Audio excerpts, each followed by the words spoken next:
प्रभु यीशु मसीह में मेरे प्रिय भाई और बहनों, आप सबको जय मसीह की। परमेश्वर ने एक और बार आपके बीच आने का अवसर प्रदान किया, इसके लिए मैं परमेश्वर का धन्यवाद करता हूँ। हालेलुया। प्रभु के धन्यवाद से आइए आज का वचन को हम लोग आरंभ करेंगे। आज का वचन है रोमियो 8 अध्याय उसका 28 वचन।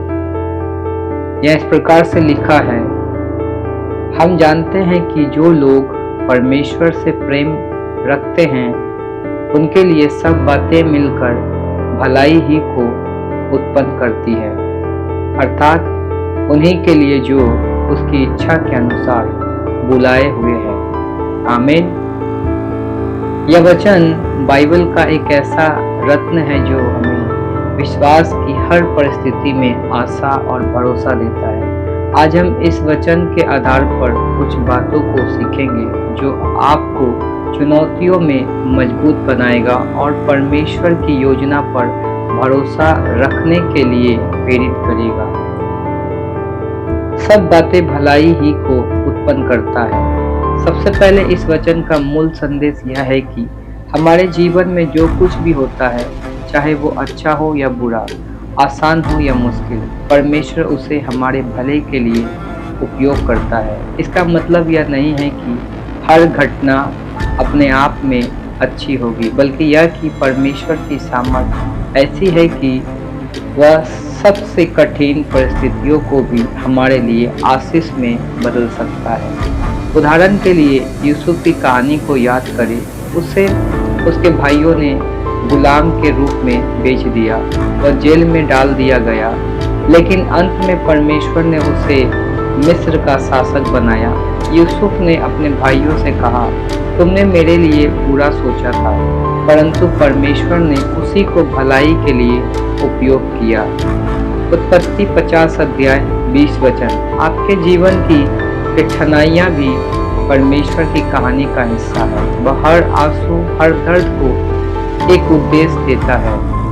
आज अगर आप किसी मुश्किल दौर से गुजर रहे हैं तो हिम्मत ना हारें, परमेश्वर आपके लिए काम कर रहा है। वह आपके दर्द को व्यर्थ नहीं जाने देगा। विश्वास रखें कि वह इसे आपके भले के लिए उपयोग करेगा। परमेश्वर से प्रेम करने वाले के लिए यह वचन उन लोगों के लिए है जो परमेश्वर से प्रेम करते हैं। इसका मतलब है कि यह वादा सभी के लिए नहीं है, बल्कि उन लोगों के लिए है जो परमेश्वर के साथ रिश्ता रखते हैं, जो उस पर भरोसा करते हैं और उसकी इच्छा को मानते हैं। परमेश्वर से प्रेम करने का मतलब है उसकी आज्ञा मानना, उस पर निर्भर रहना और यह विश्वास करना कि वह हमेशा हमारे साथ है। जब हम परमेश्वर से प्रेम करते हैं तो हम यह भी स्वीकार करते हैं कि उसकी योजना हमारे लिए सबसे अच्छी है। भले ही हमारी समझ सीमित हो, उसका दृष्टिकोण अनंत है। वह जानता है कि हमें क्या चाहिए और वह हमें उस दिशा में ले जाता है। अपने दिल को परमेश्वर के प्रेम में डुबा दे। हर दिन उसके साथ समय बिताए, प्रार्थना में उसका वचन पढ़े और उसकी उपस्थिति में। जब आप उससे प्रेम करते हैं तो आप यह निश्चित कर सकते हैं कि वह आपके लिए जीवन की हर चीज को नियंत्रित कर रहा है, उसकी इच्छा के अनुसार बुलाए गए। यह वचन कहता है कि परमेश्वर ने हमें अपनी इच्छा के अनुसार बुलाया है। इसका मतलब है कि आपका जीवन कोई संयोग नहीं है, आप मसीह में एक उद्देश्य के लिए हैं। परमेश्वर ने आपको चुना है, आपको बुलाया है और उसने आपके लिए एक योजना बनाई है। यह योजना हमेशा आसान नहीं होगी, लेकिन यह हमेशा सार्थक होगी। कभी कभी हम सोचते हैं कि हमारी समस्याएं हमें तोड़ रही है, लेकिन परमेश्वर उन्हें हमें बनाने के लिए उपयोग करता है। वह हमें मजबूत, धैर्यवान और विश्वास से भरा हुआ बनाना चाहता है। रोमियो 5 अध्याय 3 और 4 कहता है कि केवल यही नहीं वरन हम क्लेशों में भी घमंड करें, यह जानकर कि क्लेश से धीरज और धीरज से खड़ा निकलना और खड़े निकलने से आशा उत्पन्न होती है। हर चुनौती आपको परमेश्वर के उद्देश्य के करीब ला सकती है।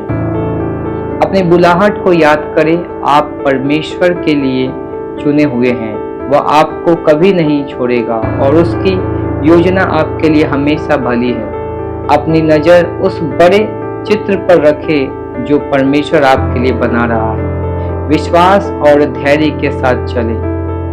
रोमियो 8:28 हमें विश्वास और धैर्य के साथ चलने के लिए प्रेरणा प्रदान करता है।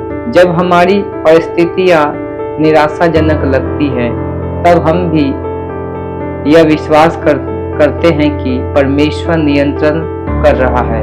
विश्वास का मतलब है यह भरोसा करना कि परमेश्वर का वादा सच है, भले ही हम अभी उसका परिणाम ना देखें।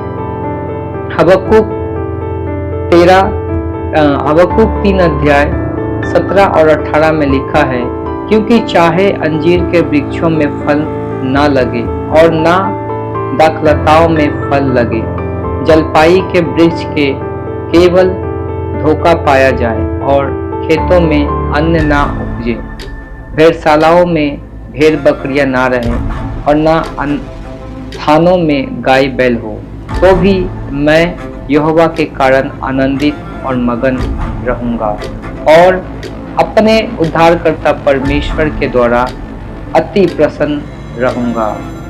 भले ही अंजीर का पेड़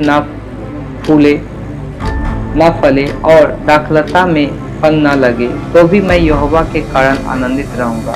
यह विश्वास का एक शानदार उदाहरण। भले ही सब कुछ गलत हो रहा हो, हम परमेश्वर पर भरोसा हर परिस्थिति में रखना चाहिए।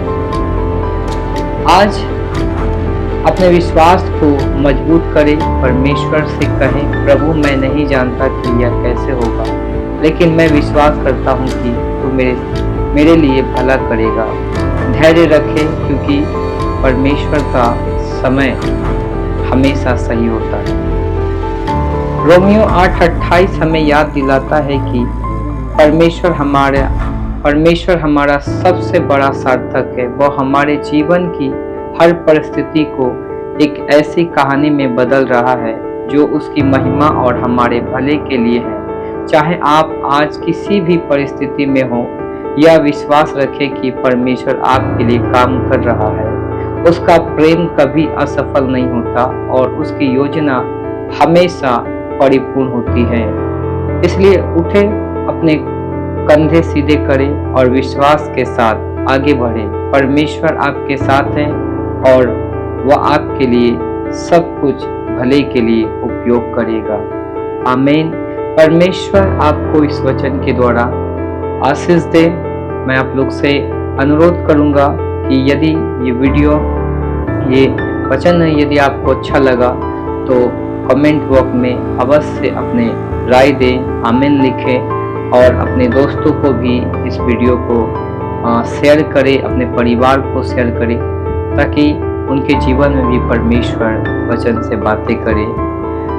सबको जय मसीह की। परमेश्वर आप सबको आशीष दे। God bless you.